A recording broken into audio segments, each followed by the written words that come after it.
bloody hell am I doing here? I'm supposed to be about here right now. So why am I back in the workshop? Well, how else would I be able to do a funny intro? Anyway, I'd better get back to it with teleportation.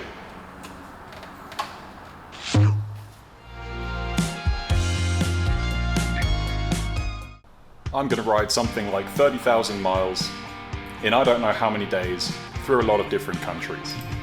Across Australia from Sydney to Perth, then from South Africa up through to North Africa into Egypt, and then taking the back road round through Eastern Europe, stopping at several places, and eventually landing up in Plymouth, England.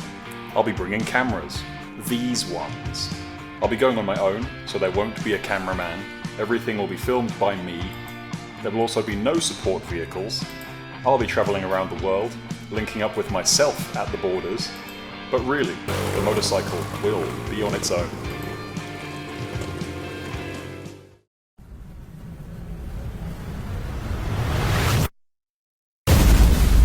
That's better.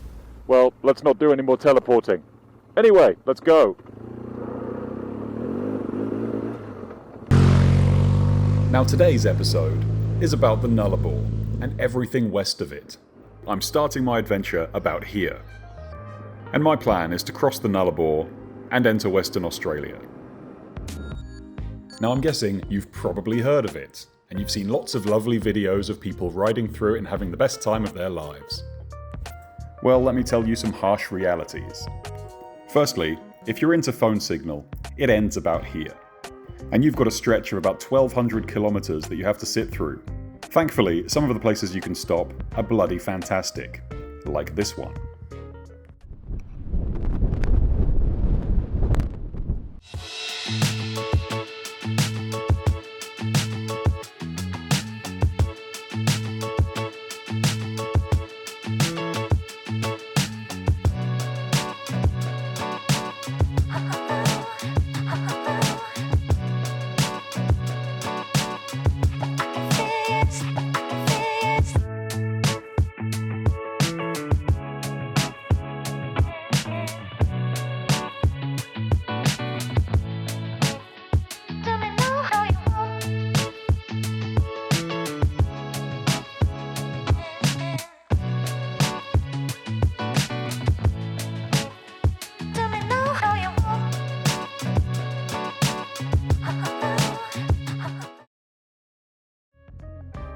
During trips like these, Netflix can only occupy your attention for a certain amount of time.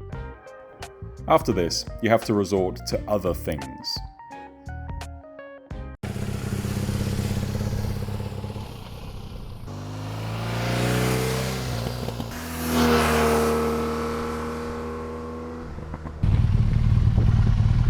I'm a bit bored.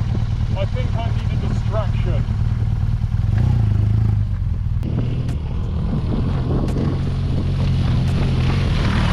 And if that fails, you have to stop and check out every little thing you see, like abandoned houses, full of bees. It's all fun and games when you're travelling through abandoned houses. But naturally, of course, you're going to stumble across things that are regularly seen in such places. For example, a bath full of bees. Because why wouldn't there be one of those? This is one of those emergency airstrips with bottle of piss. How did anyone piss that much? What the fuck? Anyway, better take off.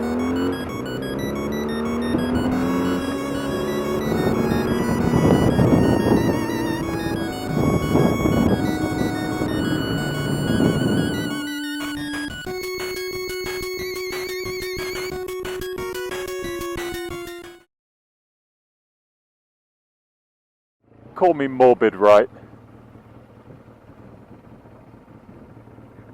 That's a fucking body for sure.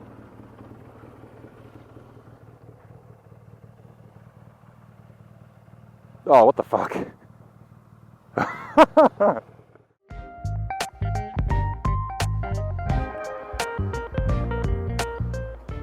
Now for some reason, Western Australia thinks that it's its own country, and it's got a border crossing where they check you for fruit and nuts like little monkeys. It's a bit cute. You should try it out. Hello, good, thank you. How you doing? No, I just got some tin stuff. This is one of those decisions I'll probably live to regret, because I just took a random side path that looked like it went towards the coast, and it's gone on forever and it's become tiny little roads like this. So I'm gonna trust the process and find out where it goes, because that's what this trip's all about. I think this will do me for tonight. This sounds already horrible as it is, and if I carry on further, you end up with that horrible powdery white stuff which I've got absolutely no chance in. So this is almost like the end of the road with a perfect little cutout. So I'm gonna sleep there.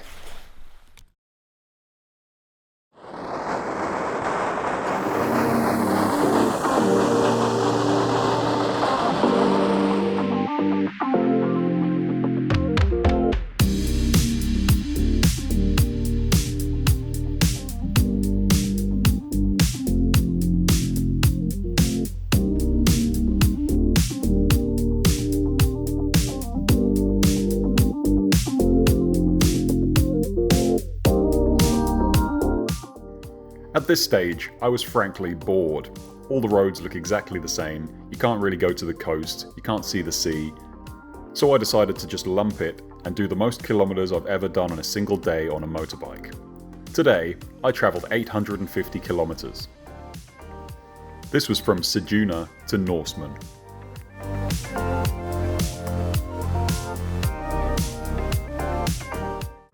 Moodini must be famous for its disappearing cows.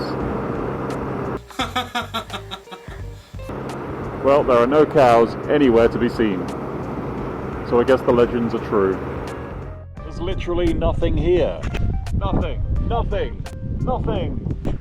And it makes you appreciate the exciting things in life, like corners. During this trip, I've managed to lose a total of 2 phones. The first one fell out of its holder in New South Wales, and the second one fell out of its holder on a perfectly flat road in front of a road train. So thanks, road train, for swerving to hit it. Anyway, I'd just booked a hotel about half an hour before in Kalgoorlie. And every town I'd passed in the last 1,200 kilometers has been a street with one motel. And as such, without a phone, it was next to impossible to find, because Kalgoorlie is actually a really established town. But either way, if you're going to do something like this, bring spares. I thought I'd treat myself today with a $75 hotel. And this is considering I'd done about 850 kilometers in a single day, and I felt like I was going to die. So I thought, oh, I'm not going to sleep in a tent tonight. So this is what I found. Welcome to my crib.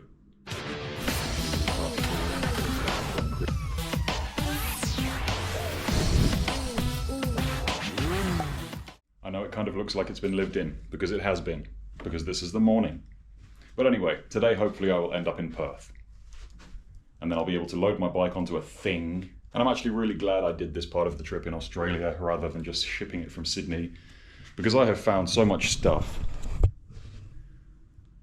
that I could easily get rid of.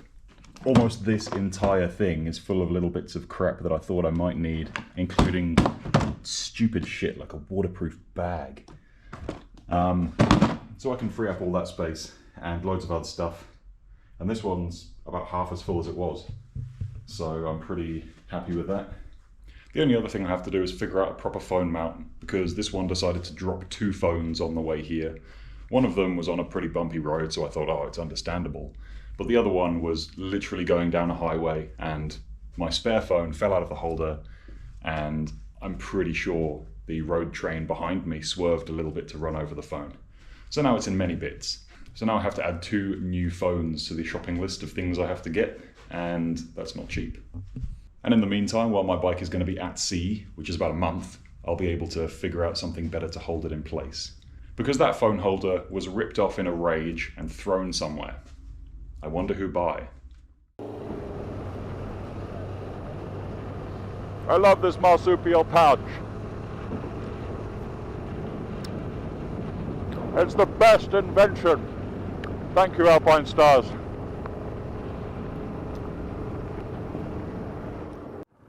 How does a car even get over there?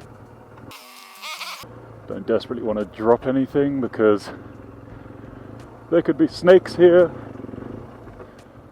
Well, this is probably a really stupid idea. What on earth are you doing? Soft sand.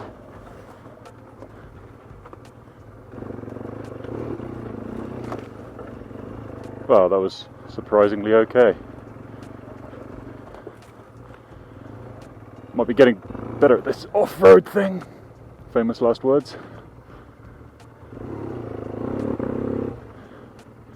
There's nothing else here. I just wanted to look at this broken car.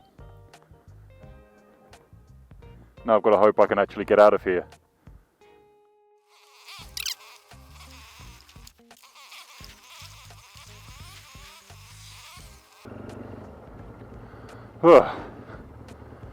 Okay, less boredom trips. Back to road stuff.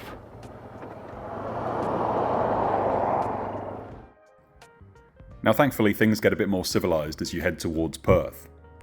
But not until you're almost there. But eventually I got to the place where I had to deliver the bike.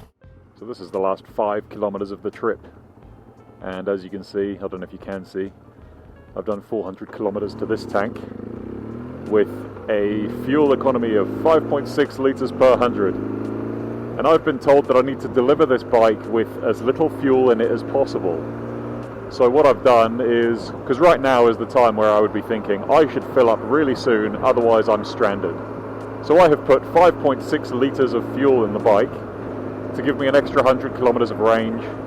So that'll give me a bit of time to go to Perth and do some errands and, I don't know, things. And then I'll be able to drop it off and hopefully have enough to get to a fuel station in South Africa when the bike arrives. So I dismantled it as best I could and said my goodbyes.